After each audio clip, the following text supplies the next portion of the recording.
ابو سفیان کا ایک تجارتی قافلہ مکہ مکرمہ سے روانہ ہوا جس میں بہت سا مال تجارت تھا۔ مکہ کے بڑے بڑے سرداروں نے یہ مال اس لیے فراہم کیا تھا کہ اس سے ہونے والے منافع سے مسلمانوں کے خلاف جنگی تیاری کر کے حملہ کیا جائے گا۔ یہ اطلاع جیسے ہی آپ صلی اللہ علیہ وسلم کو پہنچی تو آپ علیہ السلام اس قافلے کو روکنے کے لیے ایک لشکر لے کر روانہ ہوئے، مگر یہ قافلہ ہاتھوں سے نکل گیا۔ آپ صلی اللہ علیہ وسلم ذوالعشیرہ تک گئے، پھر وہاں سے واپس لوٹ آئے۔ پھر جب رمضان المبارک سن 2 ہجری میں رسول اللہ صلی اللہ علیہ وسلم کو اطلاع ملی کہ ابو سفیان کا تجارتی قافلہ شام سے لوٹ رہا ہے، اس کی جاسوسی کے لیے آپ صلی اللہ علیہ وسلم نے 2 آدمی مقام حورا تک بھیجے ہوئے تھے۔ آپ صلی اللہ علیہ وسلم نے اس کی واپسی کی اطلاع آتے ہی صحابہ کرام کو نکلنے کی دعوت دی، چنانچہ 313، بعض روایات کے مطابق 314 یا 317 صحابہ آپ صلی اللہ علیہ وسلم کے ساتھ تیار ہوئے۔ آپ صلی اللہ علیہ وسلم نے مدینہ میں حضرت ابن ام مکتوم رضی اللہ عنہ کو نائب مقرر فرمایا۔ نبی کریم صلی اللہ علیہ وسلم صحابہ کو لے کر مدینے سے مکہ کے قدیم راستے پر چلے اور وادی عقیق، ذوالحلیفہ، ذات الجیش، قربان، ملل، غمیس الحمام اور السیالہ سے گزرتے ہوئے فج الروحہ پہنچے۔ پھر آپ نے شنوکا اور عرق الظبیہ سے گزرتے ہوئے سجسس پہنچ کر پڑاؤ ڈالا۔ اس گاؤں کو الروحہ بھی کہتے ہیں۔ یہاں آپ نے ابو لبابہ بن عبد المنذر رضی اللہ عنہ کو ابن ام مکتوم رضی اللہ عنہ کی جگہ روانہ کیا اور پھر کوچ کر کے المنصرف پہنچے اور مکہ کے راستے کو بائیں جانب چھوڑ کر النازیہ کے راستے پر چلنے لگے۔ وادی زحقان سے گزر کر جب الصفرا کے قریب پہنچے تو بنو ساعدہ کے حلیف بسبس بن جوہنی اور بنو نجار کے حلیف عدی بن ابی ذعبہ جوہنی کو بدر روانہ کیا تاکہ وہ آپ صلی اللہ علیہ وسلم کو ابو سفیان اور قافلے کی خبر پہنچائیں۔ صفرا کی دائیں جانب سے گزر کر زفران کے قریب پڑاؤ ڈالا تو آپ صلی اللہ علیہ وسلم کو خبر ملی کہ ابو سفیان نے قافلے کا راستہ بدل دیا اور سمندر کے کنارے کنارے سے ہوتا ہوا وہ آگے چلا گیا ہے اور قریش مکہ اپنے تجارتی قافلے کی حفاظت کے لیے نکلے ہیں۔ رسول اللہ صلی اللہ علیہ وسلم نے صحابہ کرام کو قریش مکہ کے عزائم سے آگاہ کیا تو حضرت ابو بکر رضی اللہ عنہ اور حضرت عمر رضی اللہ عنہ نے یکے بعد دیگرے اچھے جذبات کا اظہار کیا۔ پھر حضرت مقداد بن عمر رضی اللہ عنہ کھڑے ہوئے، انہوں نے کہا، اے اللہ کے رسول، آپ اللہ تعالیٰ کے حکم کے مطابق چلتے رہیے، ہم آپ کو بنی اسرائیل کی طرح جواب نہیں دیں گے۔ جیسے انہوں نے حضرت موسیٰ علیہ السلام سے کہا تھا، فَاذْهَبْ أَنْتَ وَرَبُّكَ فَقَاتِلَا إِنَّا هَاهُنَا قَاعِدُونَ، بس تم اور تمہارا رب دونوں جاؤ اور لڑو، ہم یہاں بیٹھے ہیں۔ لیکن ہم یہ کہتے ہیں کہ آپ اپنے رب کے حکم سے لڑیں، ہم بھی آپ کے ساتھ لڑیں گے۔ اللہ کی قسم، آپ ہمیں برق الغمات تک لے جائیں گے تو ہم آپ کے ساتھ جانے کے لیے تیار ہیں۔ پھر آپ نے زفران سے کوچ کیا تو صنایع اصافر کے راستے پر چلے۔ اس کے بعد ایک جگہ اترے جسے الدبہ کہتے ہیں۔ پھر حنان کو اپنی دائیں جانب چھوڑ دیا جو ریت کا ایک بہت بڑا ٹیلہ برکے پہاڑ ہے۔ آخرکار رسول اللہ صلی اللہ علیہ وسلم نے بدر کے قریب پڑاؤ ڈالا۔ بدر مدینہ کے جنوب مغرب میں 150 کلومیٹر کے فاصلے پر واقع ہے۔ اسے ہر طرف سے بلند پہاڑوں نے گھیر رکھا ہے۔ اس میں کئی کنویں اور باغات تھے جہاں قافلے عموماً پڑاؤ ڈالتے تھے۔ یاقوت حموی لکھتے ہیں کہ بدر وادی یالیل میں واقع ہے۔ اس کے دونوں سروں شمال مغرب اور جنوب مشرق پر ریت اڑ اڑ کر جمع ہوتی رہتی ہے، حتیٰ کہ خاصے بلند ٹیکرے بن گئے ہیں۔ سورہ انفال میں مذکور یہی العدوۃ الدنیا قریبی ٹیلہ اور العدوۃ القصویٰ بعید ٹیلہ ہیں جو اب تک برقرار ہیں۔ ان دونوں کے درمیان جنوب مغرب میں خاصا بلند پہاڑ ہے جو جبل اسفل کہلاتا ہے، جس کی چوٹی سے بحیرہ قلزم سمندر 10 میل پر صاف نظر آتا ہے۔ صحابہ کرام کا لشکر جب بدر پہنچا تو دیکھا کہ دشمن کا لشکر جو تعداد میں ان سے 3 گنا اور سامان میں 1000 گنا ہے اترا ہوا ہے۔ جنگ سے ایک دن پہلے نبی صلی اللہ علیہ وسلم نے میدان جنگ کا معائنہ کیا اور بتایا کہ کل انشاءاللہ تعالی فلاں فلاں دشمن اس جگہ قتل ہوں گے۔ 17 رمضان 2 ہجری بروز جمعہ کو جنگ ہوئی جنگ سے پہلے نبی صلی اللہ علیہ وسلم نے نہایت تضرع سے اللہ کے حضور میں دعا کی اور یہ عرض کیا کہ اگر یہ مسلمان مارے گئے تو دنیا میں توحید کی منادی کرنے والا کوئی بھی نہ رہ جائے گا۔ مسلمانوں نے بھی دعائیں کی۔ جنگ مبارزت جس میں ایک ایک پہلوان کی لڑائی ہوتی ہے، اس جنگ میں قریش کے 3 بہترین لڑاکو فرزندان ربیعہ، عتبہ اور شیبہ اور ولید بن عتبہ آگے بڑھے۔ ادھر سے حمزہ رضی اللہ عنہ نے شیبہ کو اور حضرت علی رضی اللہ عنہ نے ولید کو ہلاک کر دیا۔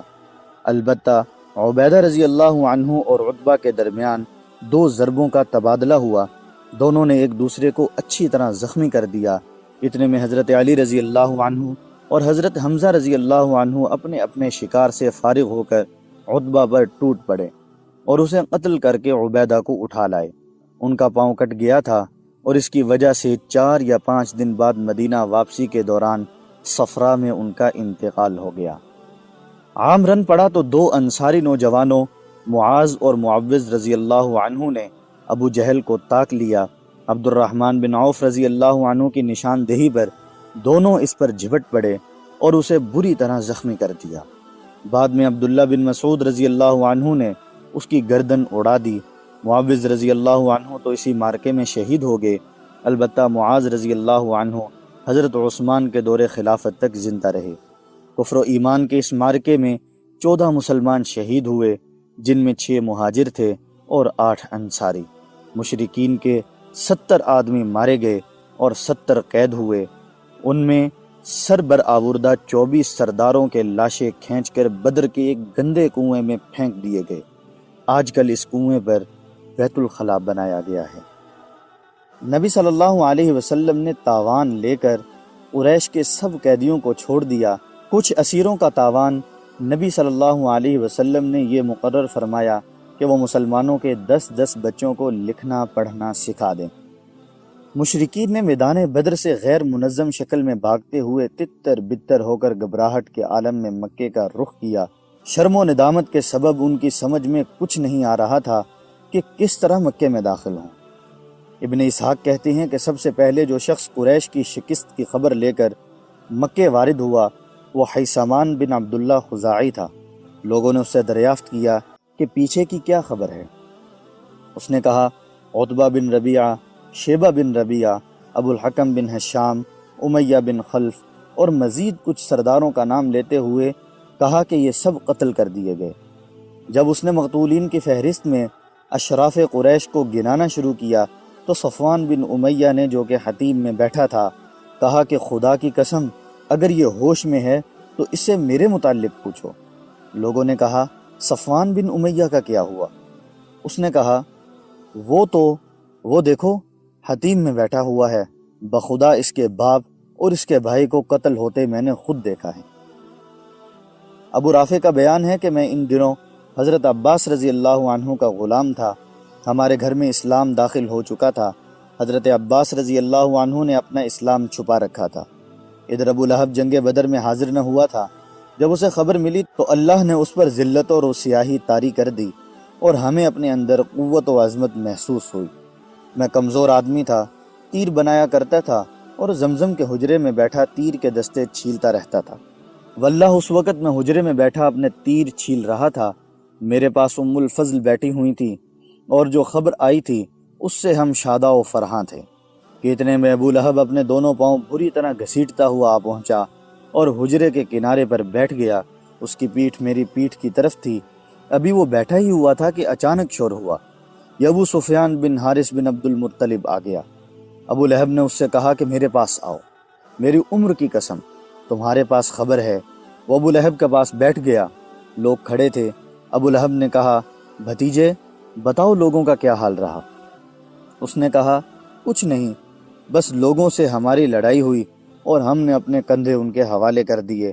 وہ ہمیں جیسے چاہتے تھے قتل کرتے تھے اور جیسے چاہتے تھے قید کرتے تھے، اور خدا کی قسم میں اس کے باوجود لوگوں کو ملامت نہیں کر سکتا۔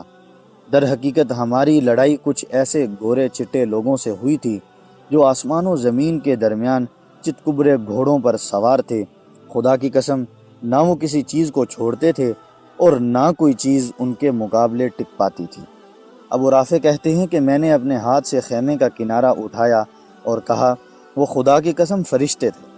یہ سن کر ابو لہب نے اپنا ہاتھ اٹھایا اور میرے چہرے پر زوردار تھپڑ رسید کیا۔ میں اسے لڑ پڑا، لیکن اس نے مجھے اٹھا کر زمین پر پٹخ دیا، پھر میرے اوپر گھٹنے کے بل بیٹھ کر مجھے مارنے لگا۔ میں کمزور جو ٹھہرا، لیکن اتنے میں ام الفضل نے اٹھ کر خیمے کا ایک کھمبا لیا اور ایسی ضرب ماری کہ سر میں بری طرح چوٹ آ گئی، اور ساتھ ہی بولی اس کا مالک نہیں ہے، تو اس کا مالک نہیں ہے، اس لیے اسے کمزور سمجھ رکھا ہے۔ ابو لہب رسوا ہو کر اٹھا اور چلا گیا۔ اس کے بعد خدا کی قسم صرف 7 راتیں گزری تھیں کہ اللہ تعالیٰ نے اسے ایک قسم کے طاعون یعنی عدسہ میں مبتلا کر دیا اور اس کا خاتمہ کر دیا۔ عدسہ کی گلٹی کو عرب بہت منحوس سمجھتے تھے، چنانچہ اس کے مرنے کے بعد اس کے بیٹوں نے بھی اسے یوں ہی چھوڑ دیا، اور وہ 3 روز تک بے گور و کفن پڑا رہا۔ کوئی اس کے قریب نہ جاتا تھا اور نہ اس کی تدفین کی کوشش کرتا تھا۔ جب اس کے بیٹوں کو خطرہ محسوس ہوا کہ اس طرح چھوڑنے پر لوگ انہیں ملامت کریں گے، تو ایک گڑھا کھود کر اس میں لکڑی سے اس کی لاش دھکیل دی اور دور ہی سے پتھر پھینک پھینک کر چھپا دی۔ غرض اس طرح اہل مکہ کو میدان بدر کی شکست فاش کی خبر ملی اور ان کی طبیعت پر اس کا نہایت برا اثر ہوا، حتیٰ کہ انہوں نے اپنے مقتولین پر نوحہ کرنے کی ممانعت کر دی تاکہ مسلمانوں کو ان کے غم پر خوش ہونے کا موقع نہ ملے۔